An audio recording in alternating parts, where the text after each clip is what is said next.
Give it up for my old internship supervisor at DICE, Mr. Torbjörn Söderman, who will talk about goals. The image there. So yeah, hello and welcome to this talk about split for speed, scalable rendering with build delivery, and GPUThrottle in UE5. Jasper, just one thing, it doesn't showcase the slides down here anymore, so I need to look up like this. So yeah, my name is Torbjörn Söderman, this time with the Umlauts. I currently work as a technical director at Goals, and previously I worked at DICE doing mainly Battlefield games and Mirror's Edge. Then worked at King doing Crash Bandicoot on the Run, and Tokaboka doing mobile games in the past. Before I'm going to sort of a presentation, I'm just going to talk a bit about Goals and what that is. And Goals is an esport-ready football game that's coming out for PC, Xbox Series X, and PlayStation 5. And there's a video. It's just football. No slips, no luck. Just kick off the ball. Right from the cage to the pitch. Long shot. Oh, look at that goalie.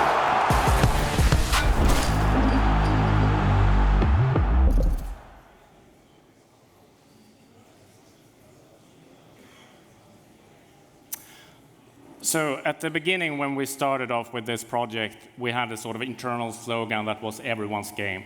This game should be able to be played by everyone in the entire world, and that sort of has stuck through, even though the sort of marketing slogan has changed. The internal development slogan still remains. And also, the team wanted to get playtest on early, so they built a launcher, and they built rudimentary functionality around sort of UI and settings. And when testing that on sort of a beefy dev machine, it worked kind of well, like 200 FPS or 150 FPS, that was no problem. However, we also purchased like a low-end machine because this was supposed to be everyone's game, right? But they hadn't really tested on everyone's game. So like a dual-core Celeron, and obviously when you started that, it just insta-crashed with the sort of default settings.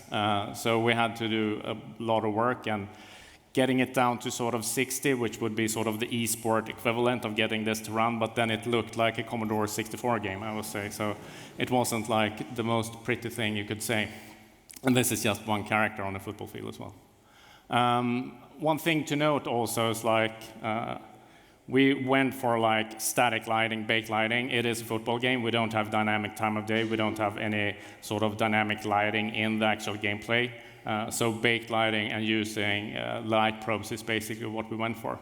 And then we have like special lighting occasions in the menus and on celebrations where you could use more light sources or custom light sources. And then you start profiling this thing, and you notice like, hey, the things that takes quite short time on this beefy machine takes enormous amount of time on this dual-core Celeron with integrated graphics. It's like the performance delta is very different, and it doesn't sort of scale linearly either. It's not like you can sort of think about like, okay, this is going to take that much performance. And a lot of like Unreal features, which is technical artists just click on and click off, they tend to cost quite a lot. So the sort of thing that I came away with, like the takeaways, is like forward rendering on this type of hardware is around 30% faster. So you need to take that. And deferred is also like a memory hog. Like on these 4 GB machines, it's not going to really work. If you have other things also running, then it's just going to crash out instantaneously. And memory will probably be the sort of limiting factor in this game. High-end setting obviously should be hidden. Like you can't really get this game running and that's the insta-crash, that's not going to work for you. And you can't have both deferred and forward in one game executable if you want to have both lighting solutions in there. On the other side, like the high-end machine, it didn't have any problems at all. Like deferred is not like a real issue. You can push visuals easily, and memory is not really a limiting factor. So everyone's game definitely, it can use deferred shading if you're sort of pushing the min spec up. So then you come to this decision, like, what is the lowest common denominator? Like, how do you actually decide what should be the min spec of this game? And that comes down often to sort of compromises, like what type of rendering features should you use? and what type of sort of hardware should you actually be able to push this down to. But then I started thinking, like, you can't have the cake and eat it too, or can you actually do that? What if we could just use the best of two worlds, like don't really choose the lowest common denominator, and actually split the problems into versions? Basically split the build pipeline, split the distribution, package distribution, and also split the execution of the game. And that's basically where we ended up with sort of our launcher concept. And what is then the sort of headless launcher, as we call it now? It basically downloads, it detects hardware when you run it. It downloads, install, and launches the game. And this actually solves the problem when you have like a wide support range that you want to cover, like from Celeron, like the low-end integrated graphics, up to sort of the high-end where you want to push deferred shading on there. So for the high-end version players, basically, they don't need to compromise as much. Like, you could go with another approach, like Valorant and other games like that are pushing esports. They just went with a 4+ renderer and implemented that themselves. But then it wasn't as easy for them to use, like the high-end feature that basically Unreal came with. And that's sort of a matter of how much time do you want to invest on actually building these things back and forward that you had in deferred already. And on the low-end version, like forward shading is around 30% faster. And you can also do specific optimizations when you have sort of a targeted low-end executable. And you'll have faster load time, smaller download size. And obviously, this will increase your reach by quite a lot if you can do this. And also, like the binary patching, if you have this type of solution with sort of a dual distribution, is that you're going to have like only low-end packages, for instance, are going to be downloaded. You don't need to think about high-end data, so patch sizes are always going to be smaller. And at a glance, sort of on a high level, how this works, like you have the main game where you have like GitHub Action. The headless launcher in itself is a C# program. And then we use Unreal Horde CI system to basically have sort of a common bundle, which is not specific content, basically. And then we have the high-end and the low-end bundles, basically. And then when you press play, the headless launcher starts. It does hardware detection. It downloads either the high-end one, if you're on a high-end computer, and then it sort of launches the game. The same thing for the low-end. It detects that this is a low-end machine. It launches it, and then you get into the game with good settings and preferably good hardware or performance at the same time. And if we're looking a bit deeper on how this actually runs on the CI, so we have divergences in the build system, in the Unreal build system, that knows about this low-end variant. So it basically cooks and builds two variants at once, which means that they basically run in parallel. And then it builds either sort of common bundles, which is sort of a class hierarchy, basically, you say, where you're basically taking class content and say, like, yeah, this is going in the common bundle, or 1 to 4, it's going into sort of the DLC bundles, basically. And those are typically sort of textures. And then it copies the common bundle, basically, to the high-end, from the high-end build. And obviously, as I said previously, you have two executables, and you pack them in each DLC. And right now, the size is around sort of 2.6 gigabytes for the low end and 2.7 for the high end with combined DLC. Low end is around 277 megs, and high end is 346. And the delta is based, as I said, on Steam binary patching. The biggest patch size so far has been sort of 1 gig, but typically the patch size is around 200 megs. And one thing, when you're using this kind of chunk concept, like Unreal has a non-deterministic output when you have just one chunk, which means that the binary patching sizes become pretty big once you do that. So chunking this into smaller chunks basically makes the delta smaller. The launcher app, then, it's a C# executable.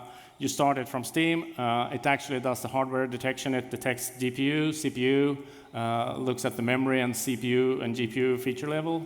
and then it basically calculates the score. And that basically determines if this hardware should run on the low-end or a high-end machine. It then initiates the download of the correct DLC bundle and launches the game with the correct command line. And on the sort of high-end deferred end version, so we're basically starting the game, and then we're running the Unreal benchmarking toolset, so we get the quality levels that we have usually in Unreal. And then it has like feature level 12 on the D3D12 version, and we're running shader model 6.0. And sort of the high-end features that comes basically with Unreal 5.6 that we have basically on that one.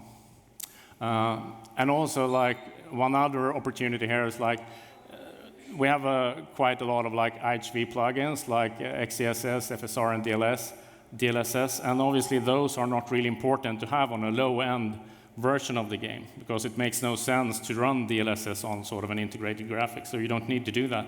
And they take up quite a lot of size when you're just packing that in the executable, and executable size when you're going into these type of low-end hardware is very important.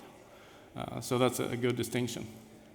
The low-end version then, it doesn't do really hardware detection because running the Unreal hardware detection on that type of hardware actually crashes the game often if you have not enough memory. So the launcher actually does sort of the detection based on the scoring that it has. And then it sends basically command lines what version you should run. And that could be D3D12 if it's pretty high-end but still low-end enough to be on the performance level, or running like performance like D3D11 if it's on the performance level there.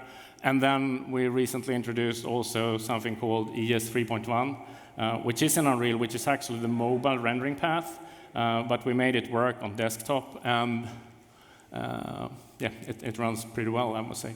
And also reduced feature set, like there are not super many, but quite a lot of CPUs that doesn't really have AVX support. And this solution sort of separating this actually enables us to have both AVX support on the high-end versions and not having AVX support on the low-end versions. And like divergence which we made, obviously, because we are not using quality levels here, is like we can use the device profiles here. So we have all these settings set up there based on the profiles. But then, as I said in the beginning, we have a playtest community, and they play the game a lot, and they are very eager to play. They're sort of e-sport fans. They want to play football game. And you start testing it, even if we got this working on sort of the UHD graphics that you saw in the beginning, the Celeron. This is even lower, like this is Intel HD 4600. It's a really old graphics card. And then you have the QA guy, like, do we have anything to test on? And then you need to start thinking, okay, like how low should we go? What is the actual necessary low end to do that? And for that, it's good to have telemetry data. So we actually collect all the telemetry data from them. And it's close to 10% of our players right now is on low-end hardware. And that might not sound a lot, but right now I think the game is not really marketed a lot. I don't think any one of you knows this game at all. So it's not in public domain. And usually what you see for free-to-play games is like when they are launched, it goes up to at least 30% of the player base is typically low-end, even on the PC space. And like from a sort of cost analysis, like how much should you spend on this? Like if you do optimizations on low-end, it typically benefits high-end or mid-spec as well, basically. And if we're looking at sort of what type of distribution do we have on these low-end hardwares, like you have UHD graphics is by far the biggest category on its own, but you have like the 4600, which is in the sort of old architecture bucket. That's still almost 25% of the users, which is quite a lot. Like the really old Sander Bridge, I have no idea how they actually, I think our telemetry just gets you to the headless launcher, which doesn't run graphics. The Sander Bridge is like Windows 8 timeframe, so I'm very unsure if they actually got into the game. But if you look at the rest of the distribution, you can see like it's a mixed bag of sort of pretty low-end hardware in the sort of at least almost 40% of it. So it makes sense to do these things in terms of like getting a bigger reach of players. And then what you need to do, basically, you need to buy more hardware. So it's like the Opera show, yeah, you get a laptop, you get a laptop, you get a laptop. So we bought a couple of laptops. Mario, David, and Sophie got these UHD graphics and the Radeon. And my namesake, the other Torbjörn in the company, he got the shortest straw, the Lenovo G500 with an Intel 4000 graphics, basically. And that's basically the potato we have. And then when you playtest with the community and you can release often, you obviously get sort of instant feedback. So, yay, the game works. Thanks for this team support. It's just this glitch, and it doesn't really work on these cases. So you need to invest even more. So then we went into sort of doing this ES3 one path. So it's emulated mobile forward shading. It is actually 4 to 6 milliseconds faster running that compared to the D3D11 version on that type of hardware. And we've been able to push this to like plus 30 FPS. Obviously, the performance still oscillates quite a lot. And I would like to thank Epic for the tip, because they made us a visit like after the Unreal Game Fest in Stockholm, and showed us this old presentation from 2016 of some guys doing this, and was a good input on getting that. And then the other QR code, which is to the right there from that one, is actually a recent one which goes into a lot of depth actually on how to get Unreal Engine working for low-end graphics, and I think they were able to push it to 1000 FPS on some of their use cases. So you can do that pretty well. And this is just sort of a frame graph of it, how it looks right now. So it looks pretty decent. I would say it's not C64 graphics anymore, and we're pushing, like, I think in this frame it's actually 46 FPS. And it's running at full HD resolution. So it's pretty good, and we're actually CPU bound now, so we need to hit the optimizations of animations in this case. And then you have like the pros with 2 builds. I'm sorry if people are from Crytek here, but like if you only have one executable and you do a hotfix like that, you're obviously gonna get consumer sentiment saying like, why did you remove AVX support? I want my AVX support back. But then, if you're only having sort of one executable solution, you need to take the lowest common denominator path, always. You need to support as much as you can.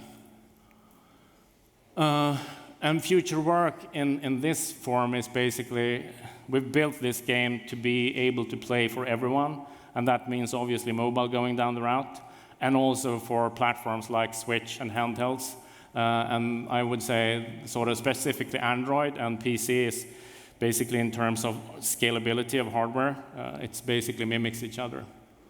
But then what happens when you've optimized a lot and you almost have like 100% resource utilization, you're getting thermal issues. Like it starts to become hot, it starts to become noisy, it's not fun anymore for the players, and why should we care? But yeah, basically the player experience is also the fact, like, how much does the hardware actually, if you misuse the hardware and throttle, or like just use max output all the time, you're going to get fan noise and heat. And then sort of other areas which might not be relevant, but it's still, I think those costs will come up. It's like cost of power. Like the more powerful hardware you have in your home, your power bill is going to go up. And depending on where you live, also your CO2 output. So it is important at least to think about it. So like the high-end desktops, they consume quite a lot, 200 to 500 watts currently, and this is kind of old news, and I think I've heard from the audience here that you're probably going to be closing in on 1 kilowatt GPUs pretty soon, and laptops is probably also going to go up a bit. Comparison like with the mobiles, which is 3 to 6, and like even on 1 watt, it's a massive difference here in terms of how much power output and heat it does. And 3 ways that I found you can reduce overheat is like you can either reduce the shader complexity, reduce bandwidth, and reduce the FPS. Basically doing it via shader complexity it's no like secret sauce here. It's like making sure you have scalability settings properly done, make sure you have proper benchmarking so you end up in a good setting so you're not sort of on hardware that can't really support it, just pushing that to the maximum. And perhaps also introducing like an eco or green mode in terms of settings, because there you can actually measure power output instead of just measuring performance and visuals, which could be a good thing. And then you have like bandwidth, and this is obviously super important on mobile because bandwidth is battery time. It's not talked a lot about like that in desktop and on consoles. But even if you've reached your sort of FPS target, you can start optimizing bandwidth after that and sort of utilize the bandwidth optimization techniques that exists out there to make sure that you actually can get a lower power envelope of what you're using. And then you have like reducing FPS, which I would say is what I focus most on. And you have like 3 distinct ways there. You can either sort of throttle menus, which I think is the easy win. It's super simple. Instead of just running unbounded FPS, you can basically just throttle that to either like 60 or 30, depending on obviously if you have a clicker and that's your gameplay in the menus, then you perhaps shouldn't do it. But if you're just having sort of selections in the menu, it doesn't make sense to have the game running at 300 FPS in the menus. And then you have idle, and that's when the player just walks away. He just leaves the computer. He's not there anymore. Why should you render the game in 60 then? You should basically have sort of a screenshot or a screensaver mode or similar to that, where you actually just render in 1 to 2 milliseconds, so the heat doesn't just go to nothing. And gameplay, I would say that's the hardest one, because here you don't really want to affect the gameplay experience that much for the players. And a lot of advice I've been giving was like VSync is the thing to capitalize on. But VSync on modern hardware, like we're getting 1,000 Hz monitors. We're getting 700 Hz monitors. And if you're putting VSync on those, it's not going to cap the performance. It's just going to live there, basically. Fixed frame rate is basically what these esports people are using a lot. They use tools like Riva Tuner to basically set a predefined FPS that they like. But this is like expert users. It's not very wide known to use it. And there isn't really sort of a throttling based on temperature, which you see on mobile at all in desktop. There is no APIs for it, and there's basically nothing like it. But what we did is basically we chatted with our community again, just to get an understanding like, what do you want? And it turns out like they obviously want high FPS, but no one really likes like high fan noise or like that the computer almost runs out. So we did a survey and talked to them basically, and just got some screenshots and data from them, and you can see it's a mixed bag of what they have. Like one guy had like 153 FPS unthrottled or like without VSync. With VSync on, he had 60. So obviously he was running at a 60 Hz monitor, and he doesn't want to play the game at 60 FPS. He's like an esports guy. He's at least 120. So how do you do that? And some other people, like they say, like, yeah, I turned on VSync, I turned it off. It's like 2 degrees difference. Doesn't make sense. And then he's probably having pretty high frequency in terms of the monitor refresh rate. So it doesn't really help. They're complaining about fan noise and the coils and stuff like that. And some even think like, do I need to buy new cool paste for my hardware? It's running hot. It's running at 90 degrees. What should I do? Please help. And the way we did it is like we've implemented something called GPUThrottle, which reads GPU data. It's using like vendor-specific APIs like NVMe, ADLX, and IGCL. And then it also has a couple of modes like fixed frame rate, the same similar to Riva Tuner. It's basically just using set max FPS. That's super simple to do. Silent, which is basically a regulator system that runs both the fan RPM and temperature, and then just uses the regulator and sort of regulates with the FPS to try to sort of hit those numbers that you've set. And temperature is basically the same thing, but just with one value that you're trying to regulate against. And sort of, apologies for the crappy UML diagram, but like the GPU throttle, what it does basically, it reads the GPU temperature It actually reads the GPU power usage and the fan speed. And it implements NVMe, ADLX, and IGCL. And then we have sort of a throttling subsystem that controls state, more or less. And that changes like between in-game, when you're sort of either using one of these modes, or menu, where we just basically clamp to either 60 or 30. And the modes is fixed frame rate, silent, and temperature then. And implementation-wise, like if we're looking at the NVIDIA one, the NVML, and NVML, for you guys who might not know what it is, it's basically, it's used a lot in sort of the data warehousing, and Tesla uses this as well in their hardware. So it's not really comes from graphics, but it has a lot of features that you can use as a graphics programmer.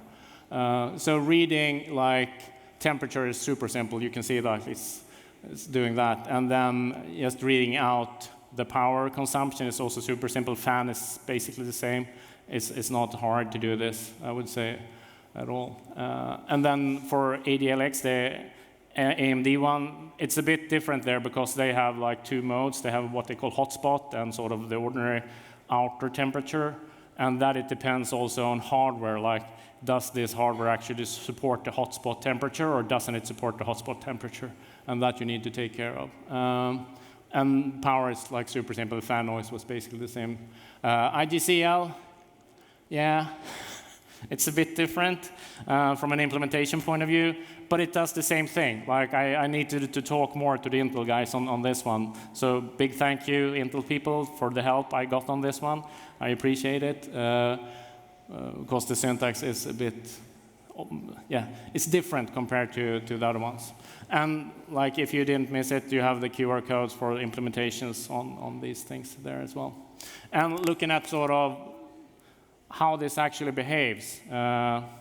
So you have these curves sort of represent temperature over time and FPS over time. So it's a regulator system, so it obviously will oscillate a bit until it finds its sort of good path. And then if you also have like uneven frame rate yourself, obviously that's going to be sort of exaggerated in these type of throttle mechanics. But it does its jobs. Like it turns down to 41. The frame rate is still decent, 156. This is obviously on my sort of beast machine. And without throttle, you can see that the frame rate still sort of oscillates a bit, but that's probably just our problem. And the temperature over time, you can see that it actually increases over time as well. Because the more the GPU has to work, the harder it becomes. And over time, it goes and reaches almost those limits. Like I think this one is at 88 degrees. Like I think the boundary is 90.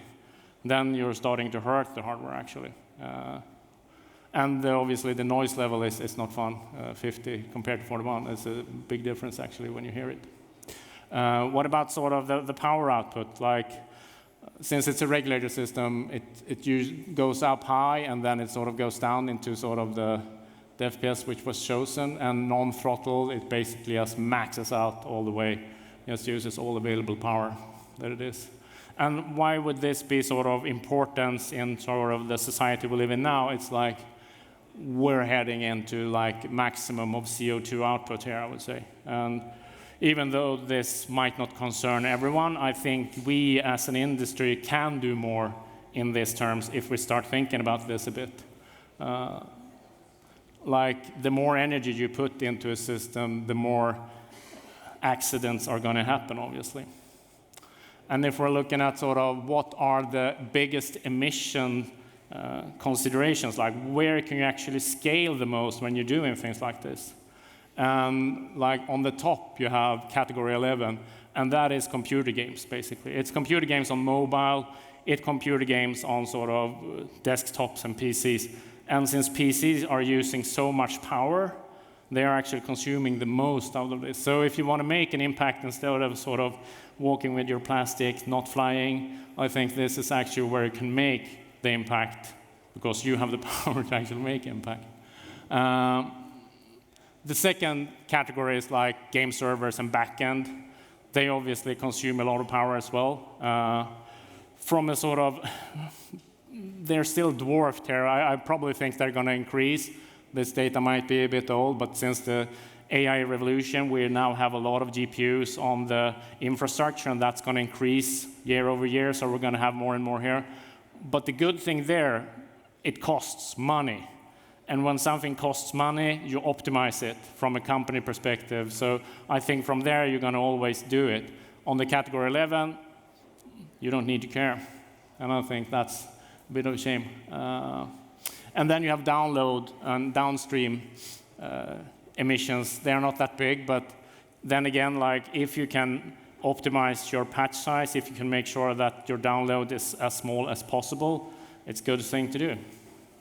And then you come down into sort of what most people are thinking when they're, according to me, a bit greenwashing stuff. It's like, yeah, do the 3.6. It's not even visible in this graph.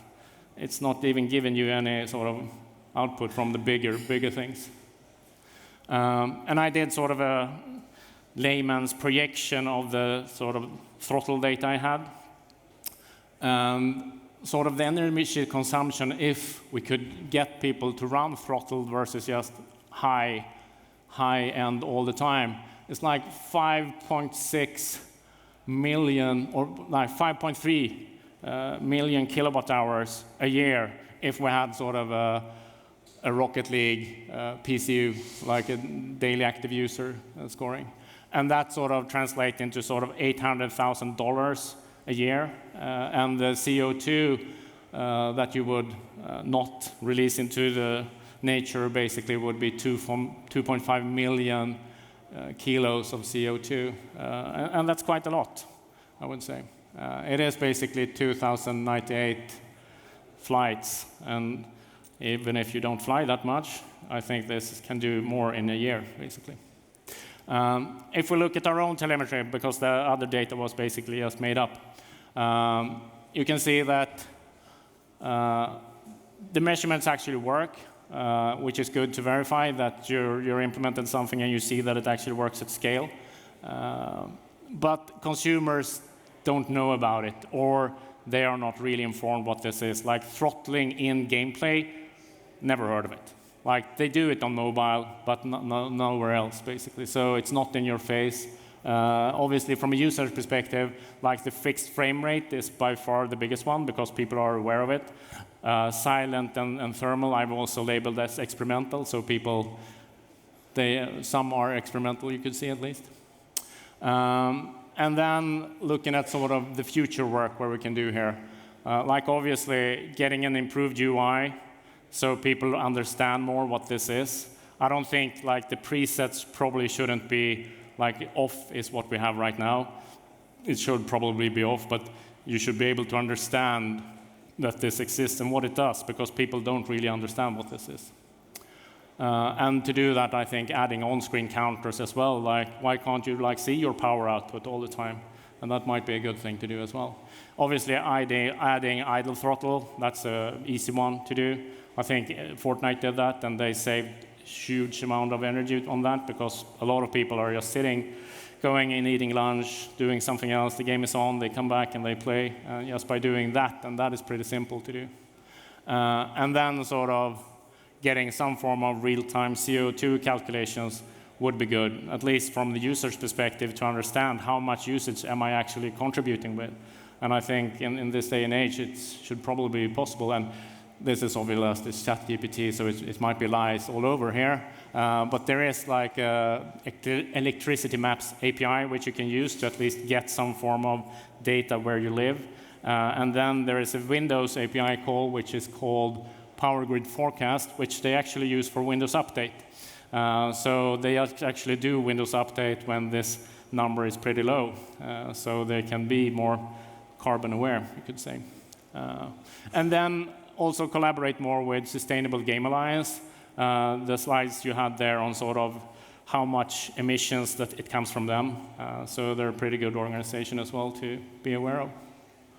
And I think that is it.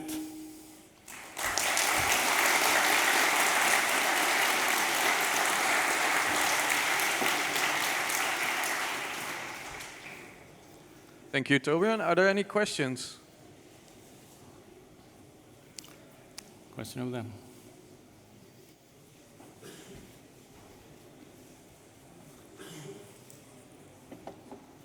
Hi, Hello. thanks for the presentation.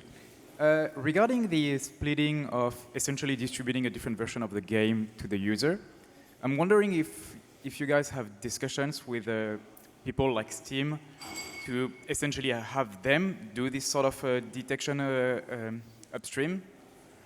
Yeah, at least we have, like, talking to the actual Steam developers is hard. Like, you're all often, like, at least when you're in the title like we are, you're sort of gated by their sort of customer support portal for devs.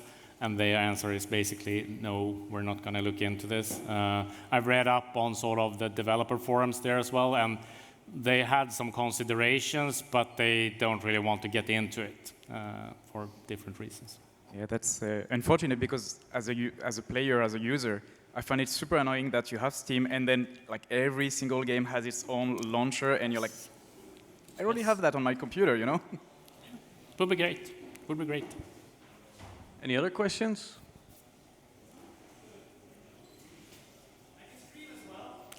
Do you look anything on the Windows on ARM, like Snapdragon PCs? We actually have the game working on Windows for ARM as well. It is running on sort of Qualcomm hardware. The problem there is like we don't have any Steam support for Windows on ARM. That's an issue. Microsoft support, I think, is coming, although that is unconfirmed.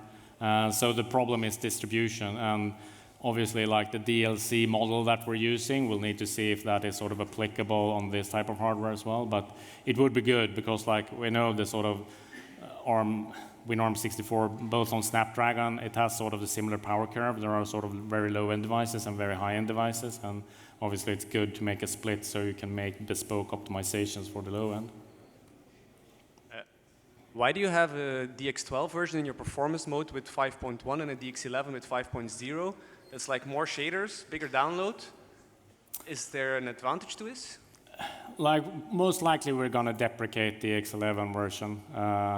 We're probably just going to run ES3.1. And when we spoke to the Epic guys on Fortnite, they were thinking the same thing. They're probably just going to use the ES3.1 on low-end hardware as well. Because it's like, you have to think like, who am I actually trying to support and what is their meaning for supporting this?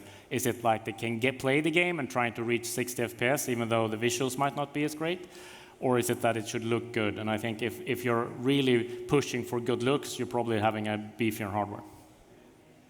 All right, Grigori?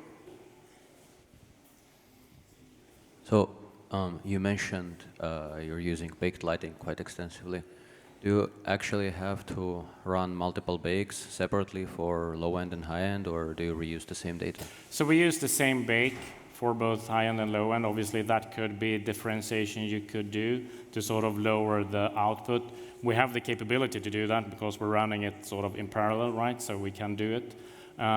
Obviously, which I didn't mention as well, is like when you're running forward and deferred and you're doing sort of light settings, there is obviously a workflow issue there. So you need to make sure your artists understand that, hey, you need to make the light scene work in deferred, you need to make it work in forward as well. But I would say since it's pretty easy to switch between these modes, artists are usually making it work, basically.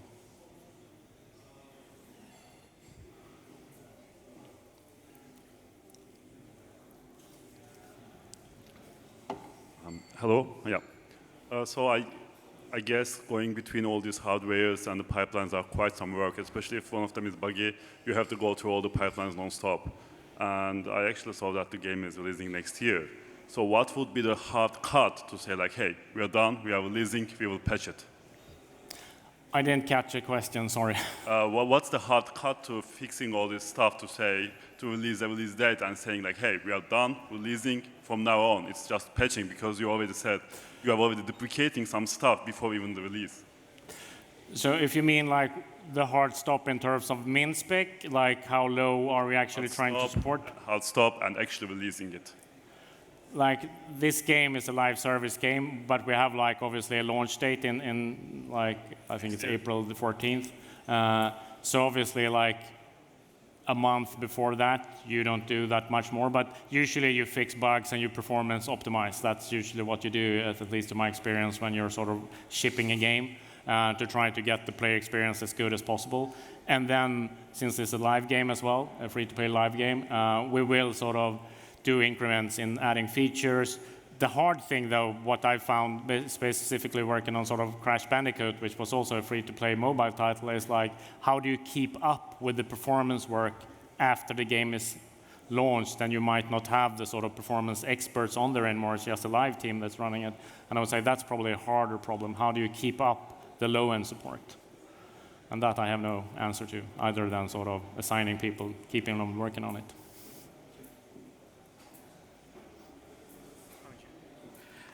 So you've got very different kind of rendering happening at once, low and high end. Do your artists have to have a specific workflow for working both at once in their, in their workflows? Do they switch between them, or do they consider it at all, or does it just happen automatically? So yes, they will have to sort of test the game in the different versions. So like, as you saw on the first slide, I think, we had what we call the internal launcher, which is not a headless launcher. And once they have submitted, or like we can do ad hocs, which is basically in Perforce, you can just send the build away. It does a build, and then it comes download. And there you can click in, like you can click on what platforms you want to test on. And there you can test like, okay, hey, my game works at deferred shading on high end. It doesn't work on low end. God damn it, then I need to fix low end. So there is a way to test this, and QA also tested this regular. But it is a downside, obviously, by doing this, that you have like a dual support burden. But I would say, like, if you support multiple platforms, like the Switch, you still have to do that. You still need to do those things. Thank you. One last question.